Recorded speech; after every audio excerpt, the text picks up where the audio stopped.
जो बातें हुई प्रोविजन करने के लिए सब तैयार हो गए, लेकिन मैंने क्वेश्चन उठाया कि प्रोविजन हर बार होता है, पहले भी प्रोविजन बहुत सारी बातों को हो चुका है, लेकिन जब तक हम लोग एक्चुअल बजट पब्लिक को नहीं देंगे तो वो प्रोविजन का कोई फायदा होने वाला नहीं है, क्योंकि हमारे पास बजट जो दिखाया गया है वो पहले ही डबल बजट हम लोग दिखाते हैं। तो कमिश्नर साहब ने वो बात मानी और वो बात को एग्री किया, बोला ये बहुत सीरियस इशू है, हम लोग भी इसके लिए सोच रहे हैं।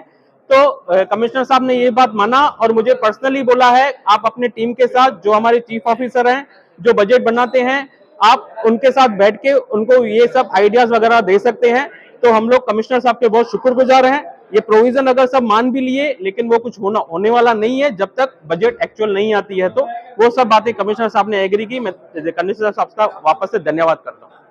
आप जैसे बोल रहे हैं कि जीरो बेस्ड बजट, क्या खामियां हैं अभी अब तक जो बजट पेश होती है? हमारे पास जो लास्ट ईयर का भी बजट दिखाया गया था 1100 करोड़ का, लेकिन कमिश्नर साहब ने माना कि वो उतना पैसा आता नहीं है। वो जो खामियां हैं वो भी सब कमिश्नर साहब ने एग्री की और ये बात को अप्रिशिएट किया और बोला कि हम लोग भी ये अपनी कमेटी बना चुके हैं, जैसे ये जो भी पुरानी जो रेवेन्यू आना ही नहीं है उनको राइट ऑफ करना है, तो वो राइट ऑफ हो जाएगा, तो पब्लिक को सही बजट मिलेगा और जो प्रोविजन करेंगे उनको बरोबर फंड्स वहां पे यूज होंगे। आप अकाउंट की जानकारी रखते हैं, तो जो बजट बनाया जाता है 1000 करोड़ का, 800 करोड़ का, तो इसमें क्यों इस तरीके का बजट बनाया जाता है? जो 400-500 करोड़ ऐसे हैं जो रेवेन्यू आने वाला नहीं है, लेकिन वो भी बजट में दिखा के बढ़ा चढ़ा के दिखाया जाता है, उनको राइट ऑफ करना है, उनको ये बजट में निकालना है, उसका भी प्रोविजन, अकाउंटिंग जो प्रोविजन है, मेरा कमिश्नर साहब से डिस्कस हुआ, तभी उन्होंने बोला कि आप चीफ अकाउंटेंट के साथ बैठिए और उनको वो सब बातें सजेस्ट कीजिए।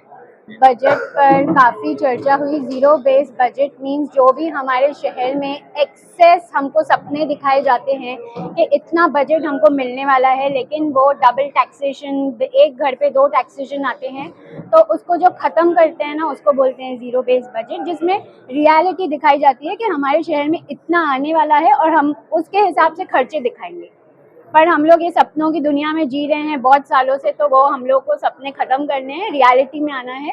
तो अजीत सर ने, हम लोग ने सबने बोला है कि हमारे पास काफ़ी स्ट्रॉन्ग टीम है जिसमें सीएज हैं और बहुत सारे वकील हैं और बहुत सारे ऐसे टेक्निकल लोग हैं, तो इनको कुछ भी हेल्प चाहिए ऑफिसर्स को, हम लोग कुछ भी हमारा सीएज भी कुछ भी अपना पेमेंट नहीं लेंगे, अपने पूरा हेल्प करेंगे और हम लोग वो ज़ीरो बेस्ड बजट पे आएंगे, रियलिटी में आएंगे, सपने जो भी देख रहे हैं वो सब खत्म कर देंगे। बिल्कुल, कमिश्नर सर ने आश्वासन दिया है, बिल्कुल। और टैक्स भी जो बढ़ाने की बातें चल रही थी उस पर भी हमने ऑब्जेक्शन उठाया है और सर ने हमको ये भी आश्वासन दिया है कि टैक्स भी हम कुछ नहीं बढ़ाएंगे। कल जो लोक अदालत है मैं वो भी बताने वाली हूँ कि उसमें 1 हफ्ते का हमको अभय योजना भी मिलने वाला है, जिसमें वाटर सप्लाई प्लस टैक्स का जितना भी हमको पेनल्टी है वो हफ्ता उन्होंने टाइम दिया है कि भरे और अपना पेनल्टी माफ करें। नरेंद्र कुमारी जी और भाभी ज्योति कलानी जी ने जो सपना देखा या मेहनत की सिंधु भवन के लिए आज बनकर तैयार है, कब उद्घाटन होगा?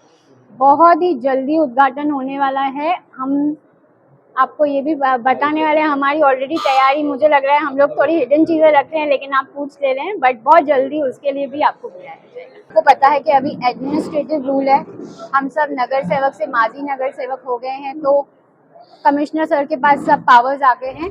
तो ये सब हमारे शहर के छोटे छोटे मुद्दे थे, वैसे तो वो काफ़ी लुक आफ्टर कर रहे हैं, लेकिन छोटे छोटे मुद्दे थे हमारे नगर सेवकों के।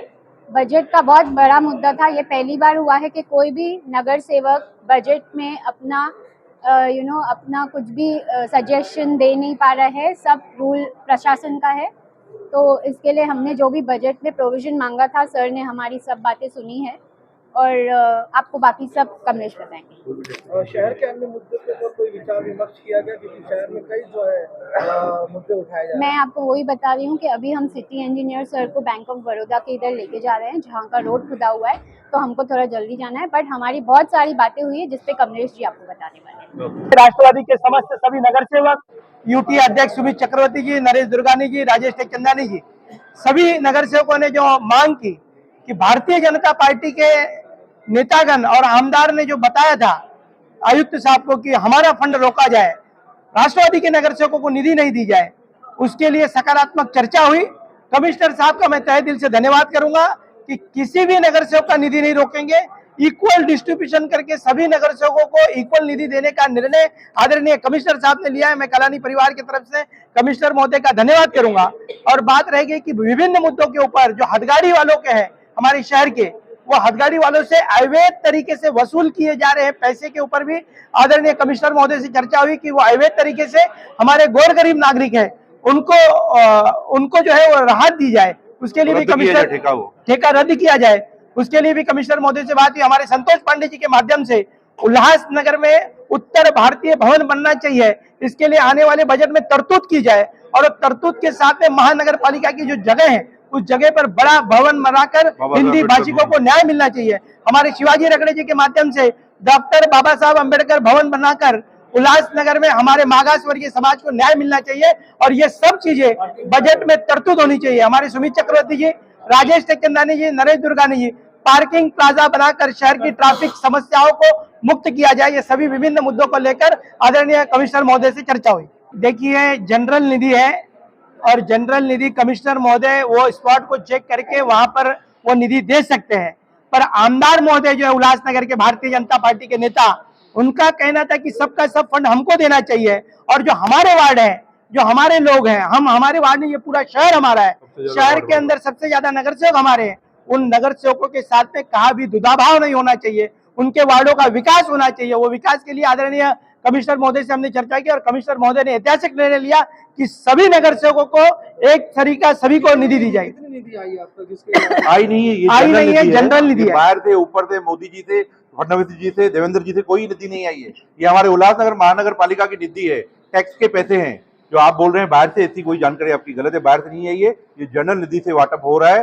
क्योंकि अभी तक पब्लिक जो जनता है वो हमें माजी नगर से मानने को तैयार नहीं है। आज भी वो अपनी नाली, गटर, मीटर, सड़क के लिए हमारे कार्यालयों पे आती है, हमारे पास आती है। तो वही इस साल के बजट में हमने उनको बोला कि आप हमको समांतर निधि दो, क्योंकि बहुत सारा पक्षपात हो रहा था। बहुत सारे लोगों ने उसे बंद करने के लिए भी कहा था कि राष्ट्रवादी वालों को नहीं मिलना चाहिए।